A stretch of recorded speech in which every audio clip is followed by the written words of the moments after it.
오늘 하나님께서 우리에게 주신 말씀은 빌립보서 4장 10절에서 14절의 말씀입니다.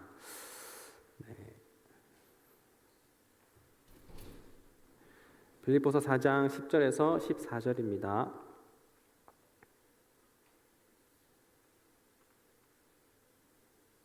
하나님의 말씀을 제가 봉독하겠습니다. 내가 주 안에서 크게 기뻐함은 너희가 나를 생각하던 것이 이제 다시 싹이 남이니 너희가 또한 이를 위하여 생각하였으나 기회가 없었느니라. 내가 궁핍함으로 말하는 것이 아니니라. 어떠한 형편에든지 나는 자족하기를 배웠노니 나는 비천에 처할 줄도 알고 풍부에 처할 줄도 알아. 모든 일 곧 배부름과 배고픔과 풍부와 궁핍에도 처할 줄 아는 일체의 비결을 배웠노라. 내게 능력 주시는 자 안에서 내가 모든 것을 할 수 있느니라. 그러나 너희가 내 괴로움에 함께 참여하였으니 잘하였도다. 아멘. 여기 아무도 안 계셔서 이렇게 틀고 이렇게 해야 되나 그런 생각이 드는데, 우리는 이 땅 가운데 살아가면서 누구나 자유를 갈망합니다. 나는 속박되고 싶다. 나는 누군가에게 구속되고 싶다라고 생각을 하는 사람은 잘 없지요. 보통 속박되고 싶고 구속당하고 싶다라는 사람은 우리가 변태로 의심을 합니다. 그러나 우리는 정상적인 사람이라면 자유를 갈망을 하지요. 우리는 인간은 자유를 갈망하기 위하여서 여러 가지 기술의 발전과 그리고 과학의 발전을 이루게 되었는데요. 그런 발전과 발달이 단순히 우리의 어떤 그 자유를 더욱더 넓혀가기는 하지만 때로는 그것이 오히려 우리의 자유를 억압하고 또 둘러싸는 그런 모습을 우리가 보게 되는 것이죠. 우리는 어떤 그 거리로부터 그리고 그 속도로부터 속력으로부터 우리가 효율로부터 자유로워지고 하는 그런 본능이 있죠. 예를 들면 제주도에 한 길이 있습니다. 제가 길이 어떤 길인지 기억이 잘 나진 않지만 비자림 길인지 거기에는 많은 관광객들이 길이 아름다워서 그렇게 찾는데 거기에 이제 관광객이 붐비고 그리고 거기 동선이 굉장히 비효율적이다 보니까 그 길이 예쁜데 그 길을 전부 다 잘라내면서까지 나무를 잘라내면서까지 도로를 확장하여서 그래서 그 상태와 자연을 파괴하는 그런 모습을 보게 되는 것이죠. 그렇게 정책을 펼치고 정책을 이렇게 실행을 하는 그 사람은 어디까지나 선한 마음 혹은 옳은 판단을 가지고서 그렇게 하려고 하겠지만, 그러나 그것이 누군가에게는 선으로 다가오고 누군가에는 그것이 좋음으로 다가오겠지만 한편으로는 그것이 누군가에게는 고통으로 누군가에는 어려움으로 다가오는 것이 우리가 살아가는 이 땅 가운데서 우리가 피할 수 없는 일이라는 것입니다. 모든 사람들은 다 그렇습니다. 영향력이 있는 사람, 지도자라면 특히나 우리가 지난주에도 계속해서 잠깐 언급이 되었던 사람들처럼 스탈린이나 혹은 히틀러라는 사람들 전부 다 자기가 생각할 때에 괜찮다 그리고 모두를 위하여서 대중을 위하여서 그렇게 한다라고 했지만 자기 민족을 위해서 한다고 했지만 그것이 결국에는 고통과 어려움으로 다가오는 그런 모습이 된 것이죠. 정말 자유를 위하여서 자유를 갈망하면서 그렇게 자유롭게 되기를 하지만 그렇지만 한편으로 그것이 악과 그리고 어려움, 고난으로 나타나는 그 반대의 상황 가운데서도 있다라는 것입니다. 사람에게 이 자유라는 것은 참 중요한데 인류의 역사를 보게 되면 이 자유를 보존하거나 혹은 자유를 회복하기 위해서 얼마나 많은 다툼과 싸움과 전쟁이 있었는지 몰라요. 그런데 이 자유를 누리기 위하여서 하게 되는 대가가 있다면 그것은 우리 가운데에 여러 가지 어려움으로 또한 책임으로 다가오게 되는 것이죠. 우리가 자유를 누린다라고 얘기를 했었을 때 자유를 누릴 때 그 자유는 어떠한 자유냐면 내가 실수를 저지를 수 있는 자유, 그리고 내가 다른 사람에게 상처를 줄 수 있는 자유, 그리고 시기심과 그리고 악을 유발할 수 있는 그런 자유도 우리에게 있다라는 것이 전제되어 있는 것이죠. 늘 우리가 하는 그 자유에는 모든 사람들을 선하게 하기 위해서, 모든 사람들을 위하여서, 좋게만 하기 위해서 하는 그 자유는 없다라는 것입니다. 그렇지만 그럼에도 불구하고 우리는 우리 자신을 위하여서 자유를 갈망하게 되는 것이죠. 실증주의의 저자 중에서 장 폴 사르트르라는 이 사람이 있는데, 이 사람이 어떤 문장을 얘기를 했냐면, 인간이 자유라는 형을 선고받았다라는 거예요. 자유형이 아니라 자유라는, 웃어주시는 분들은 너무 감사하고, 자유라는 그 형을 우리가 받았다는 것인데, 이 자유가 결코 우리를 자유롭게 하는 것이 아니라 오히려 형이라는 것이죠. 만약에 우리가 살아갈 때 우리가 더 이상 악을 저지르지 않고, 그리고 고통 가운데 빠지지 않고, 하나님께서 우리를 창조하실 때에 전부 다 선하게, 그리고 악이 없고 고통 가운데 있지 않게 이렇게 창조를 하셨다면, 그럼 우리는 어떠한 삶을 살아가게 될까요? 하나님께서 우리를 지으실 때에 그 어떤 우리의 사고 방식과 어떤 그 모든 그 메커니즘 같은 것들, 우리가 이제 프로그램화되고 우리가 기계화가 되어서 오류나 오차가 없이 그렇게 만들어져야 됐다면, 그러면 우리 가운데서는, 우리가 살아가는 거기에는 악이라는 게 전혀 발생하지 않을 것입니다. 프로그래밍 되어 있다면 우리는 잘못된 일을 행하지 않을 것이고요. 우리는 잘못된 일이 생기도록 그것도 허용하지 않을 것입니다. 그리고 그 고난도 악도 일으키지 않게 될 것이죠. 하지만 그렇게 된다면 우리는 그 틀에 갇혀서 자유롭지도 못할 것이랍니다. 우리가 자유를 누린다라는 것은 이 틀 밖으로 벗어날 수 있다라는 것이죠. 이것은 사랑의 문제의 근원을 담고 있는데요. 제가 종종 여러분들께 예를 드는 것이기도 하지만, 여러분들이 사랑하는 사람이 있다면 한번 생각을 떠올려 보시기 바랍니다. 그것이 이성 친구이든 혹은 조카나 혹은 자녀의 문제라든지, 정말 그 대상을 사랑하게 된다면 그 대상을 어떤 네모라는 틀 혹은 원이라는 틀 안에 벗어나지 못하게, 위험해, 안 돼, 하지마 라고 이렇게 해서 가둬버린다면, 그러면은 가두게 됐을 때에 그 대상은 아무런 고통도 느끼지 않을 것이고, 그리고 당하지 않을 것이고, 악에 노출되지도 않을 것입니다. 강아지를 묶어놓고 거기 그 반경 아래에서만 살게 한다면, 그러면 그 개는 전혀 다른 어려움과 그리고 고통과 고난을 당하지 않을 거예요. 늘 어느 정도 한정된 그냥 상황만 발생할 거란 말입니다. 하지만 거기에는 자유가 없다라는 것입니다. 자유라는 것은 내가 그 사람을 사랑하게 됐을 때에 주고 싶은 것이죠. 그렇지만 그 자유를 주게 됐을 때에 그 사람에게, 그 대상에게 나타나는 그 어려움이 닥치는 것은 어쩔 수 없다라는 것이에요. 만약에 그 자녀를 사랑하는데, 혹은 누군가를 사랑하는데, 그런데 그 바운더리에 넘어가게 됐을 때에 사고가 나게 된다면 우리는 묶어놓고 살아가게 되겠죠. 그렇지만 그 사람이, 그 자녀가 혹은 그 대상이 자유롭게 살기를 원한다면, 사랑해서 자유롭게 살기를 원한다면 풀어놓는다면, 때때로는 자유로운 삶을 살아가지만 또 뭔가 돌뿌리에 걸려서 넘어지는 일도 있겠죠.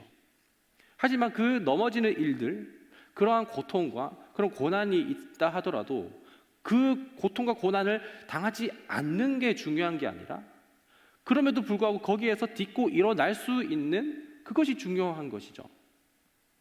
하나님 우리를 사랑하시기 때문에, 그렇기 때문에 우리에게 자유를 주셨는데, 근데 우리는 이 자유를 가지고서 하나님 안에서 자유를 누리는 것이 아니라 하나님이 아닌 외부에서 자유를 누리려고 하다 보니까 오히려 자유롭지 못한 상황 가운데 있는 것이죠.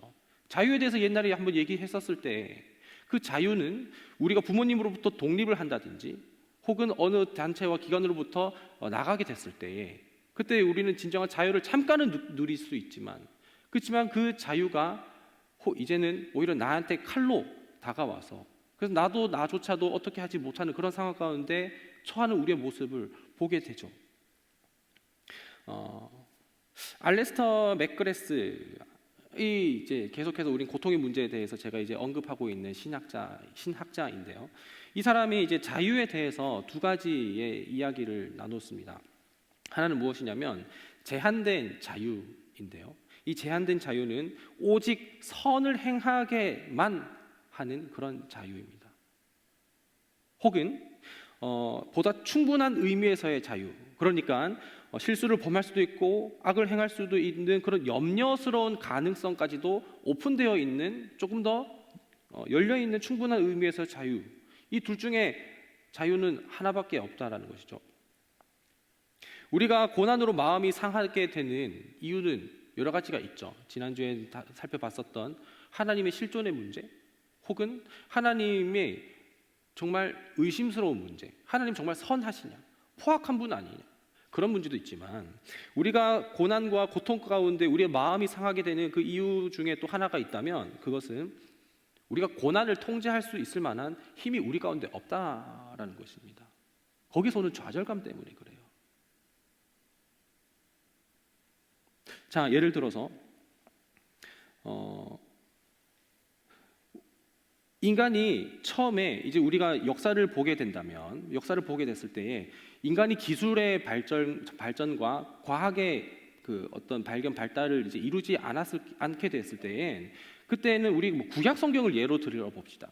그때에는 고난과 고통에 대해서 그 근원의 문제를 어디서 찾아왔느냐 하면 우리가 선을 행하느냐 행하지 못하느냐 그리고 잘못을 했느냐 안 잘못했느냐 그리고 우리는 거기에 대해 혼나는 것이다. 우리가 당하는 고통과 고난의 문제, 욥의 이야기를 우리가 생각해 보면 알겠지만 그 전부 다 너가 잘못했기 때문에 고난을 당하는 것이다라는 그런 인과관계로 우리는 고통의 문제를 그 구약에서 찾아볼 수가 있는데 그런데 시대가 흐르면 흐를수록 과학이 발전하면 발전할수록 인간은 이 고난과 고통에 대해서 어떻게 하느냐 그것이 왜 왔는지가 아니라 이제는 이것을 어떻게 극복하느냐의 문제로 나아오는 것이에요. 극복의 문제입니다. 그렇기 때문에 조금 더 윤택한 삶을 살아가기 위해서 우리가 돈을 버는 것이고 그리고 보험을 드는 것이고 우리가 좀 더 나은 삶을 살아가기 위해서 여러 가지 갖가지 갖추는 것이잖아요. 우리는 갖추지 못했기 때문에 그 고난의 고통에 더욱더 노출된 것이지만 우리가 갖추면 갖출수록 조금 더 그 고난과 고통을 당하지 않을 확률을 높이는 것이잖아요. 그럼에도 불구하고 우리는 고난과 고통에서 완전히 자유로울 수 없다라는 그런 박탈감을 우리가 느끼게 됐을 때 그 고난의 문제가 우리 가운데 굉장히 상심되는 문제로 다가오게 된다는 것입니다. 고난은 죄가 혼란한 가운데 그리고 무질서하는 그 상황 가운데 나타나는 그 일부의 모습입니다. 우리는 인류가 지나면 지날수록 이제 우리가 지구 밖에 사람을 보낼 수 있는 그런 기술의 발전을 이루었지만 여전히 고통의 문제, 고난의 문제 여기에 대해서는 어떻게 해결하지 못했어요. 인터넷에서 한번 봤는데 그 의술이 엄청나게 발달된 그런 모습을 보게 됐어요. 의술이 엄청 발달했는데 근데 머리에 털 나는 탈모의 문제는 여전히 해결하지 못하고 있는 그런 모습을 보면서 해결되지 못하고 있는 그 절대적인 그 분야도 있구나. 이걸 보면서 우리 인간의 한계에도 우리가 생각을 하게 되는 것이죠. 우리는 자유를 갈망하지만 그렇지만 자유를 갈망할 때에 그 자유를 갈망할 때 따라오는 거기에 대해서도 우리가 책임을 질 수 있어야 된다라는 것이죠. 자, 여러분 물고기는 어디서 자유롭게 될까요? 물고기는 물에서 자유롭죠. 그리고 민물고기는 민물에서 자유롭고 그리고 해양 어류는 바다에서 자유롭습니다. 결코 그 물고기들은 물을 벗어나서는 자유를 누리지 못해요. 오히려 자유롭지 않습니다. 오히려 위험합니다. 우리는 어디서 자유를 누릴 수 있게 될까요? 우리는 이 육지 가운데서 그나마 두 발을 가지고서 자유를 누릴 수 있게 되는 것이죠. 하지만 우리가 물 속에 들어가게 된다면 거기서 우리는 자유하지 못해요. 30초 이내에 길어봤자 5분까지 버틸 수 있는 게 우리인 거죠. 그럼 우리가 정말로 자유로운 삶을 살아가기를 원한다면, 우리가 자유 가운데에 있기 원한다면, 그럼 우리는 어디에 있어야 하느냐라는 문제입니다. 정말 내가 자유를 느끼고 싶다면 어떻게 해야 되느냐? 오늘 본문에서 사도 바울은 빌립보 교회로부터 계속해서 이게 좀 이제 후원을 받고 그리고 이제 도움을 받고 있었던 상황 가운데, 그러다가 이제 많은 교회들이 이제 후원을 끊게 되고, 그러다가 다시 빌립보 교회가 후원하기로 이제 결심을 하게 됩니다. 그렇게 됐을 때 10절에서 내가 주 안에서 기뻐함은이라고 바울이 이야기를 하고 있는데, 왜 기뻐하냐면 다시 후원해 주셔서 감사합니다라는 너무 힘들었는데 감사해요 해서 그렇게 해서 기뻐한 게 아니라 10절 중반부에 이제 싹이 다시 남이니라고 이렇게 표현을 한 것은, 이제 거기에서 다시 바울을 위해 그 싹이 돕고자 하는 그 마음이 자라나고 있는 그 모습을 보게 되는 것인데요. 그런데 바울이 여기에서 빌립보 교회 가운데에 오해하지 말라라고 얘기를 하는 그 이야기가 있어요. 뭘 오해하지 말느냐? 11절과 그리고 12절 11절과 12절을 한번 읽어보겠습니다. 내가 궁핍함으로 말하는 것이 아니니라. 빌립보 교회가 이제 다시 후원을 시작했는데, 근데 이제 기뻐한다라고 했을 때 이제 내가 가난에서부터 벗어나서 기뻐한다라는 그 얘기를 하는 게 아니라는 거예요. 나는 어떠한 형편이든지 나는 자족하기를 배웠다. 그 능력이 있다라는 게 아니라 그걸 외부로부터 배웠다라는 것이죠. 그러니까 나는 궁핍하든 궁핍하지 않든 나는 거기에 대해서 연연하지 않는 사람이라는 걸 얘기를 하는데, 12절에 나는 비천에 처할 줄도 알고 반대로 풍부에 처할 줄도 알아. 모든 일 곧 배부름과 배고픔과 풍부와 궁핍에도 처할 줄 아는 일체의 비결을 외부로부터 나는 습득하고 배웠노라 라고 이야기를 하는 것입니다. 이 이야기를 우리가 보게 됐을 때 사도 바울은 배고픔과 굶주림, 궁핍함과 그리고 부유함, 이 모든 것에 대해서 전혀 영향을 받고 있지 않아요. 마치 물 속에서 있든지 육지에 와 있든지 제한을 받지 않는 그런 자유한 모습을 보게 되는 것이죠. 우리는 비천의 상태가 혹은 배 터질 것 같은 그런 상태가 예를 들면은 간단한 우리 고통과 고난의 문제로 다가오게 됩니다. 하지만 바울은 배부름과 배고픔 혹은 비천함과 그 부유함에 대해서 전혀 제한을 받지 않게 되면, 바울은 지금 물속에 있는 것도 아니고 육지에도 있는 것이 아니라 다른 데에 있는 것 같은 거예요. 아니면 종족이 다른 것 같은 거예요. 그것이 무엇이냐? 13절인데요. 바울은 지금 어디에 있느냐? 내게 능력 주시는 자 안에 있기 때문에 그런 것입니다.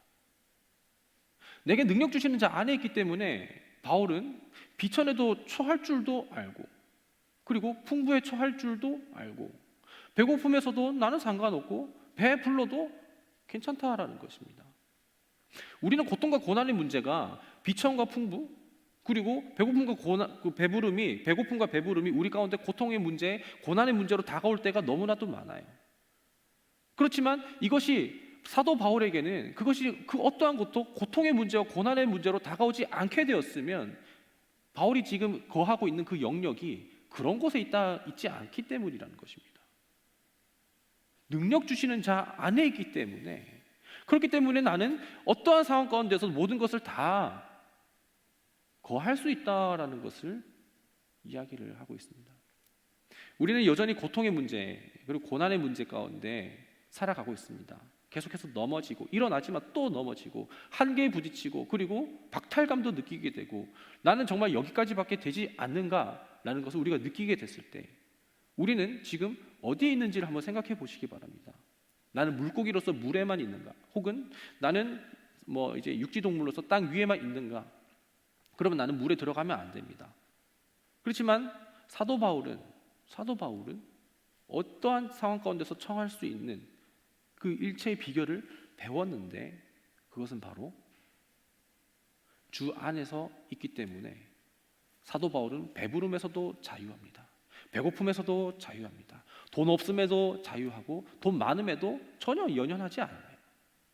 그것이 바로 자유입니다. 우리는 지금 무엇에 고통스러워하고 있고 어떤 자유를 얻기 위하여서 고통까지도 감내하는 삶을 살아가고 있습니까? 우리는 어디 안에 있습니까?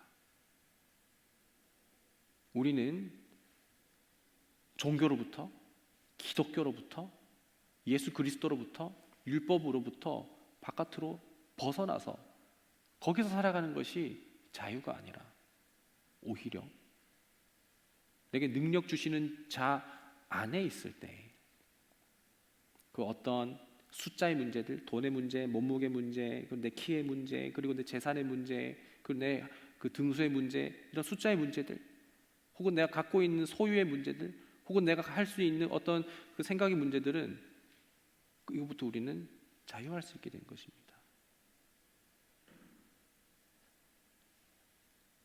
주 안에 거하시는 여러분들이 되기 원합니다. 이제 우리 성찬으로 함께 주님의 떡과 잔을 나누게 될 텐데, 우리가 주님과 주님의 떡과 잔을 나누게 될 때 우리는 이것이 바로 주님과 연합하는 것이라고 우리가 배웠죠. 근데 이 연합은 무엇이냐면 우리는 그냥 부활만 누리고 부활의 영광만 새치기 해서 얻는 것이 아닙니다. 우리는 반드시 그 부활의 영광까지 이르기 위하여서는 주와 함께 죽는 것이 마땅합니다. 우리는 성찬에 참여할 때에 이 성찬에 주님의 떡과 잔을 우리가 받게 될 때에 그 하나님께서 주시는 그 영적인 임재 가운데 우리가 거할 수 있지만, 그렇지만 우리는 그 영적인 그 임재 안에 거하기 위해서 우리는 여전히 세상의 것을 붙잡고 있다면, 그러면 우리는 주 안에서 자유를 누리지 못하게 될 것이죠. 우리는 고난 가운데, 고통 가운데 그것을 해결하려고 하는 그 현대인 가운데 모습을 나타내는 것이 아니라 우리 안에 있는 모든 것들을 자유하기 위해서 우리는 주 안에서 모든 능력을 주시는 자 안에서 어떠한 상황 가운데서도 자족할 수 있는 일체의 비결을 배울 수 있는 우리 모든 청년들 되시기를 바랍니다. 기도하겠습니다. 하나님, 인생을 살아갈 때 여러 가지 고통의 문제와 고난의 문제, 이해되지 않는 문제들, 왜 하나님은 악을 허용하시고 고통을 우리에게 주시는지 이해가 가지 않지만, 그것이 때로는 우리를 당장은 힘들게 할지라도 우리를 사랑하셔서 그래서 우리에게 허락하신 자유가 있다라는 것을 생각해 보게 됩니다. 우리가 과연 어디에서 자유로운지에 대해서 더욱더 생각해 보게 될 때 우리는 우리가 자그마한 것으로부터도 굉장히 속박을 느끼고 구속을 느끼기도 하지만, 큰 것으로부터도 작은 것으로부터도 어느 것으로부터도 우리가 묶임이 있는 것이 아니라 자유하게 되는 것은 주 안에 있을 때에 이 모든 것은 아무런 문제가 되지 않는다라는 것을 오늘 말씀을 통해서 배웠으니, 그 말씀이 더욱더 우리 가운데 말씀이 될 수 있도록 성찬에 참여할 때에 주의 말씀과 주의 떡과 잔을 우리의 가운데에 받을 때에 그때 우리가 주와 연합함으로써 주 안에서 모든 능력 주신 자 안에서 할 수 있게 되는 그 은혜를 경험하게 하여 주옵소서. 예수님의 이름으로 기도드립니다. 아멘.